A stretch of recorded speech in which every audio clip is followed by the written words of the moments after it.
Welcome to my cafe, my pet info cafe. Pour yourself a warm cup of your favorite and let's chat about our love of animals. I am your host, Jennifer Eileen, and I am so delighted to present our topic today, black cats, pets, not props.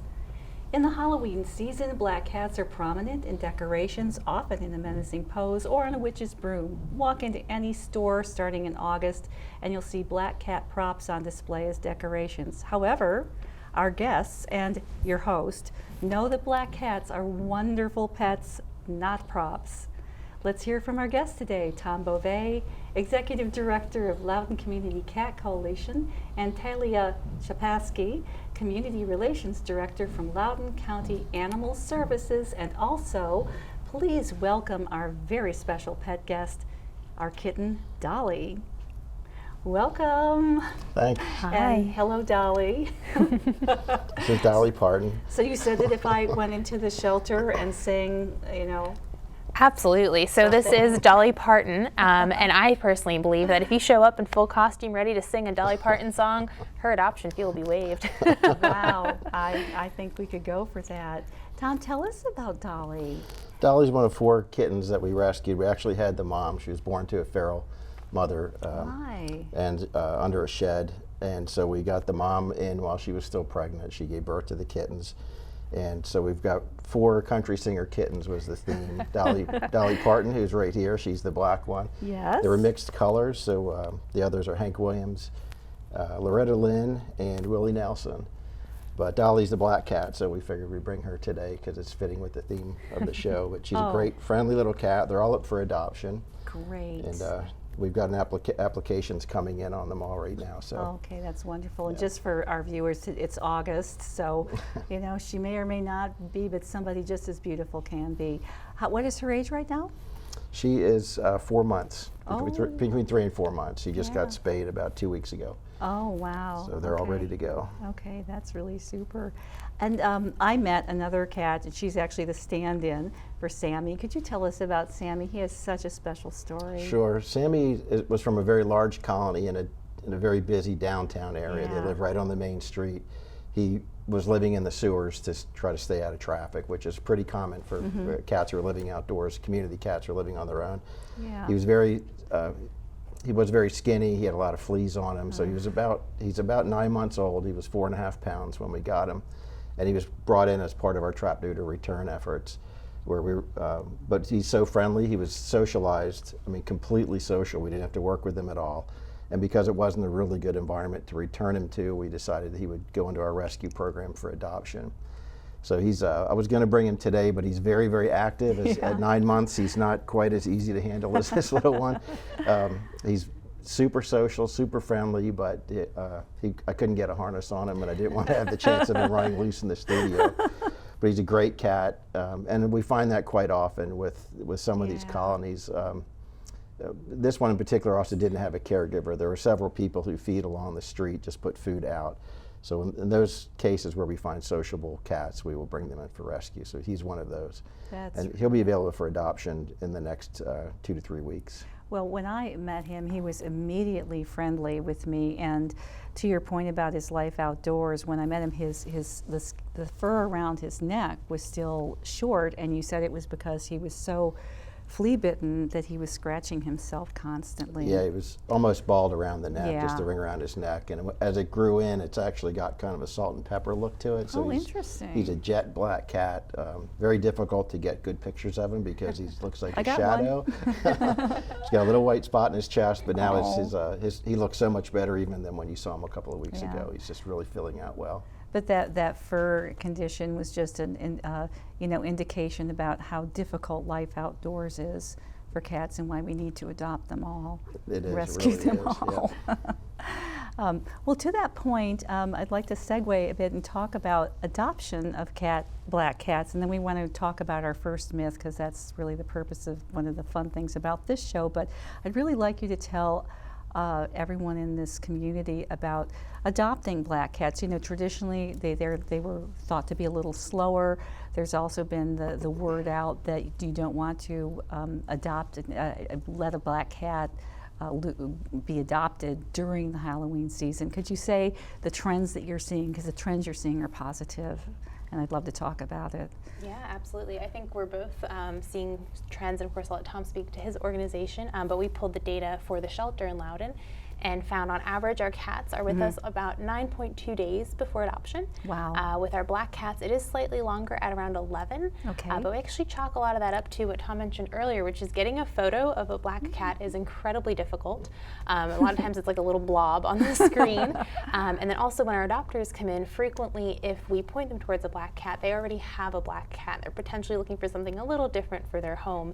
So that's kind of an interesting thing we've noticed, but the data doesn't really support this, exorbitantly long wait period for black cats, which is quite interesting. And I think that speaks to our community. We have a really incredible community that loves animals and wants to support black cats, because there is sort of this, I'm worried they're going to wait here longer, so I want to give this one a home, which is amazing and is what helps them get them into homes. That's a great story. Tom, you also shared about the people who specifically are looking, and were there 3 kittens that were practically on a lottery? You had to adopt them because they were so cute and everybody wanted them. Tell me about that. Yeah, we called them they were certified cute. They were jet black. They actually had the nickname was the Cole Brothers because they were so jet black. They didn't have a speck of white on them. And when they all laid together in the bed, it would look like one big cat, but it was 3 little kittens. And they were born to a mother who was born out. They were all born outdoors, and they were rescued by a family up in Shepherdstown, West Virginia, the year before last. But we kind of had the same experience that Talia mentioned that you have at the shelter.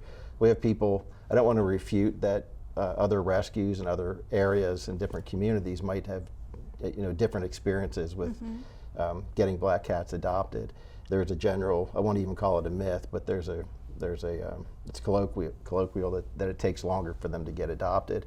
We have people who call us and ask specifically if we have black cats because they don't want them to be stuck in the foster system for long periods of time. And we find that more significantly than color, the age of the cat makes the big difference. So if we have black kittens, they get adopted very quickly. If we have adult black cats, it takes a little longer, and that's consistent with pretty much any color cat. The older they are, the longer it takes for us at least to get them adopted. But the community is fantastic. We have a very compassionate community. They support rescues, they support the animal shelter, and we get people who specifically ask for the cases that the cats that they think might be tougher to get adopted.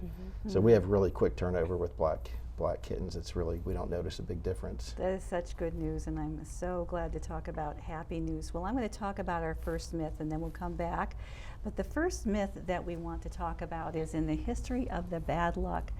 An official church document called Vox in Rama was issued by Pope Gregory IX on June 13th, 1223. In it, black cats were declared an incarnation of Satan. In modern times, we watch the movie Bell, Book, and Candle, in which a black cat does the witch's bidding to cast a spell. Question: is it bad luck if a black cat walks across a person's path? Are black cats a devil or a witch's errand boy? So, I mean, I don't know about you guys, but I have had no luck getting a cat do something for me. They definitely don't take orders. So I would definitely say that's a myth in my experience. I feel like I'm the errand boy for my cats, for sure. So. That's good, I agree. Yeah, I've had several black cats cross my path, my lap, my chest, all over, and I haven't noticed any bad luck from any of them.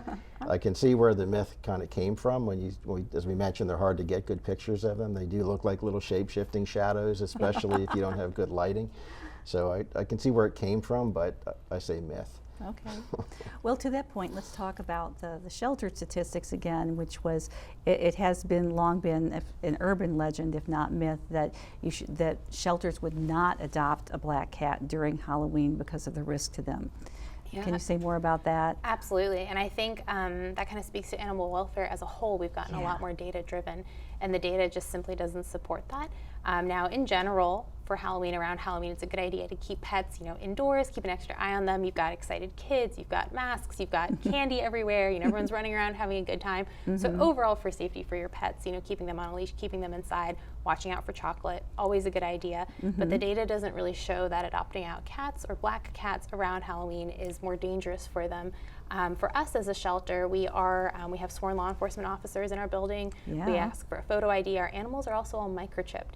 So there are a lot of layers in place where someone potentially wanting a cat for some sort of nefarious purpose probably would not be coming to get one from the shelter to adopt one, to go through that whole process for that cat. And as a community, we're really not seeing that, which is wonderful to have the data to be able to confidently make those decisions, for sure. All right, well, thank you for Yeah. that. Tom, anything to add to that in your experience? We are very careful about any cats that we adopt any time of the year, and we have a really thorough vetting process where we check references, we ask for them, we actually check them, we talk to people's vets, we talk to their neighbors, and so we haven't noticed any issues with adopting cats out in October, but we're just as vigilant then as we are throughout the rest of the year. All right, good to know, good to know. Well, I'm going to go to our next myth. The myth number 2 is that cats are gods and goddesses. For thousands of years, the cat held a position of divinity in Egypt. 2 of the goddesses in the Egyptian pantheon were Bast and Sekhmet, worshipped for as long as 3,000 years BC.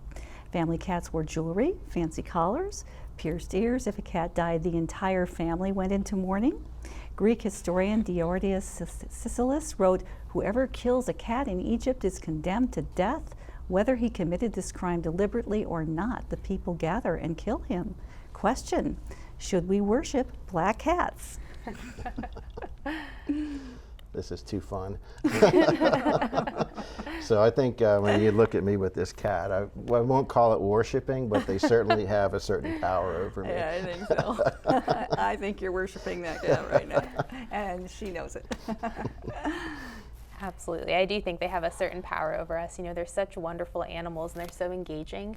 You can't help but kind of be drawn in. And as you mentioned earlier, you know, they become part of the family. You know, the whole family mourns, the whole family's concerned, you know. I know if one of my cats doesn't eat dinner, it's the topic of conversation for the rest of the night. You know, did they not like the food? Was it, you know, served wrong? So I do think they just have this incredible endearing quality that you can't help but fall in love with them. Yeah. So. And I do think cats have attitude, or catitude. They do. I think they know that they're all descended from Bast and Sekhmet, and you know that's how it should be. So we'll move on to our next myth. So I read that after World War II, that was the time that Americans started doing trick or treat. And at that time, black cats were considered a good luck charm. A black cat at your door would scare away evil critters that might come a-calling.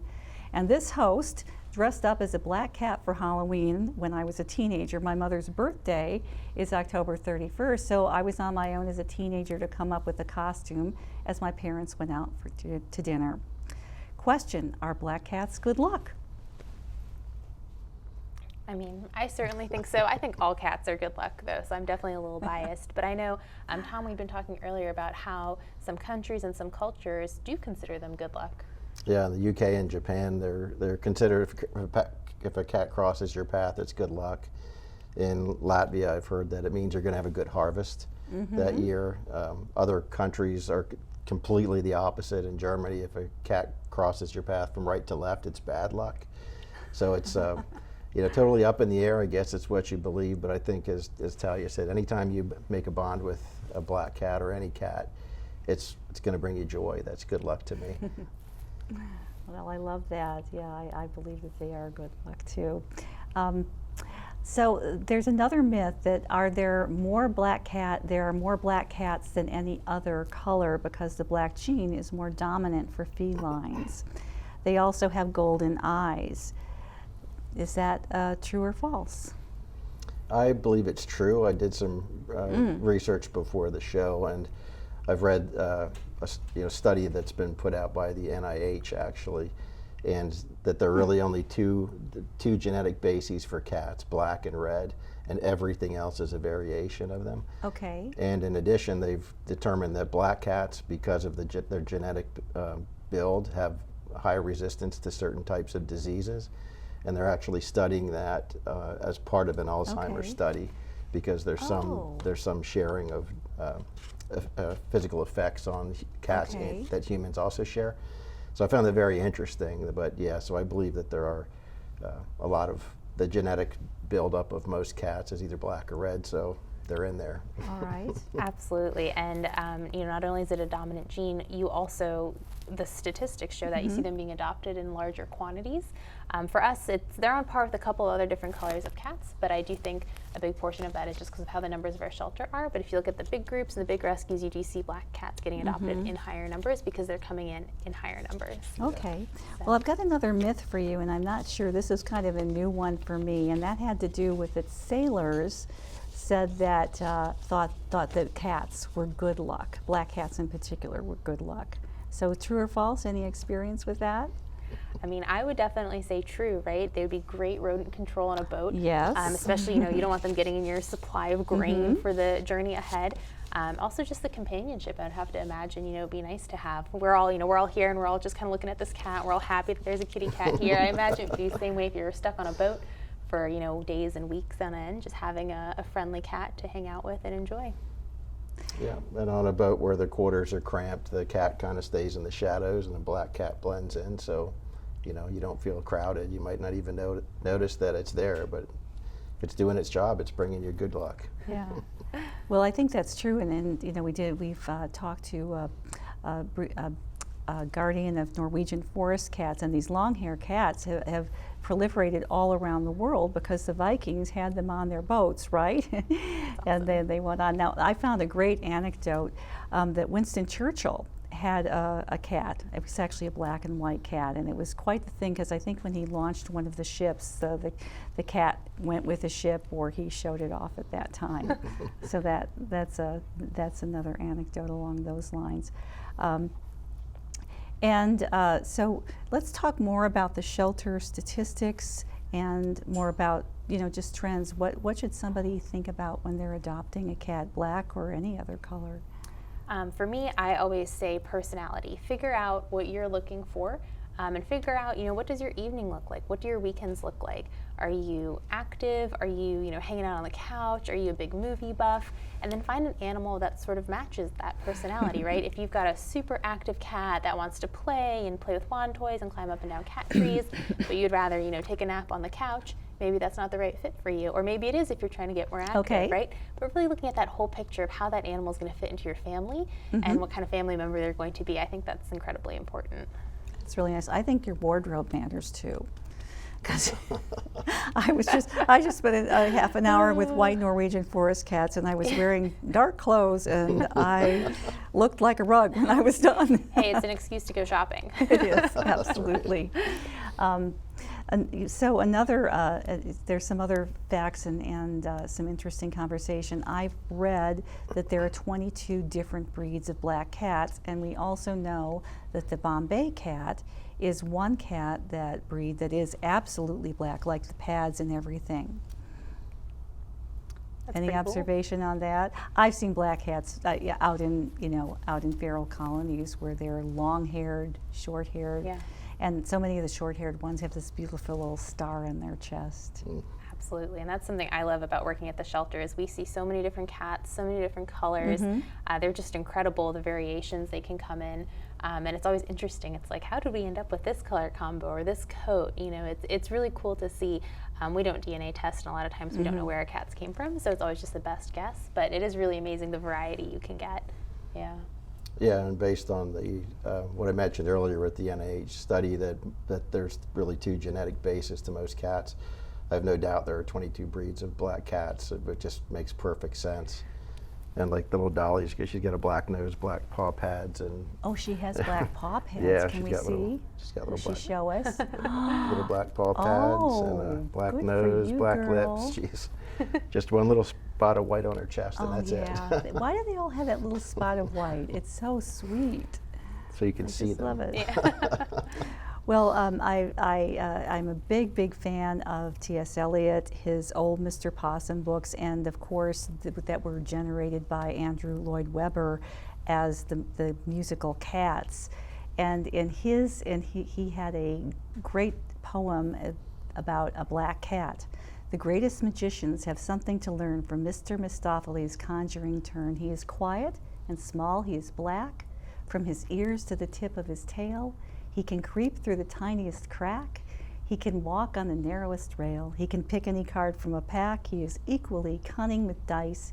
he is always deceiving you into believing that he's only hunting for mice. And that is so much like the black cats that I know.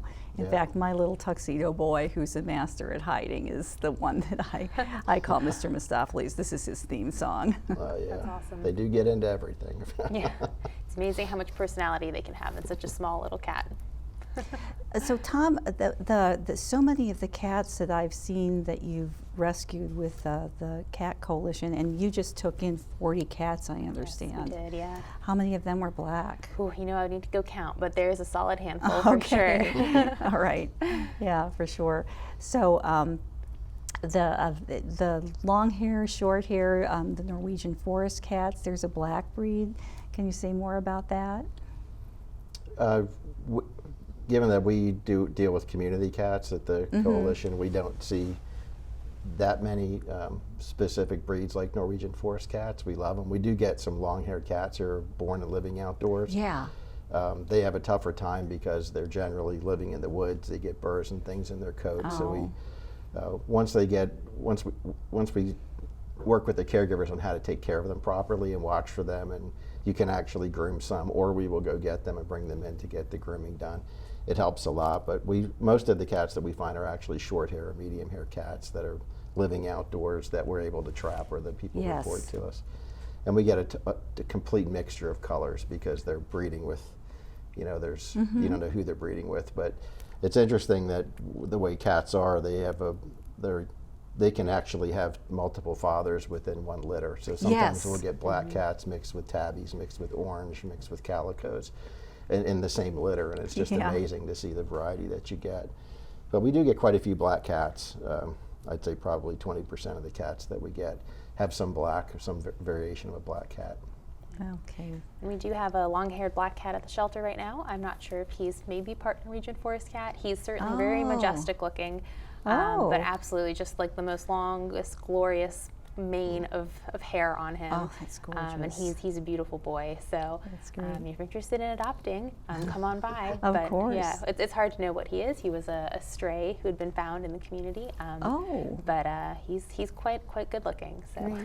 Well, Talia, since we have you here, just to say a little bit more about the shelter and the adoption process for the shelter. I know Tom and the rescue has a kitten adoption program, obviously, with Molly. Can you tell us just in a minute or so about your Absolutely. shelter? So Loudoun County Animal Services, we're an open admission shelter, so we take in all sorts of animals. Cats, of course, but dogs, pigeons, guinea pigs, rabbits, horses, goats. We see it all, and we are open every day of the week, Monday through Sunday. We have an actual physical building, so you can come and meet the animals. And we're very fortunate to have that. We're really lucky that the community supports us and allows us to have that place. So you can come on by, check them out. We're open every day from 11 to 6. You don't need an appointment to walk through and view the animals, and you can find our adoption process on our website. You can also view the application. A lot of our animals are ready to go home, if not that same day, very shortly after. Wow. Yeah, we're very lucky. We have a vet on site, so all of our animals, get spay-neutered, get the medical care they need, so they can be healthy and head on to their new homes. Yeah, absolutely. So just as when you adopt from the Cat Coalition, when you adopt from the shelter, the cat has been spayed or neutered, all the shots, everything is taken care of. Microchipped. If it is a barn cat or a working cat, we will ear tip them as well, which is another sign that that cat has been vaccinated and is altered and is being cared for, has a caregiver. So absolutely, anything we can do to make sure that cat is getting off on the right paw as they head to their new home and they're set up for success. Yeah, that's a very good story. Now, Tom, when the coalition rescues cats, I know you and the shelter collaborate. Can you say more about that?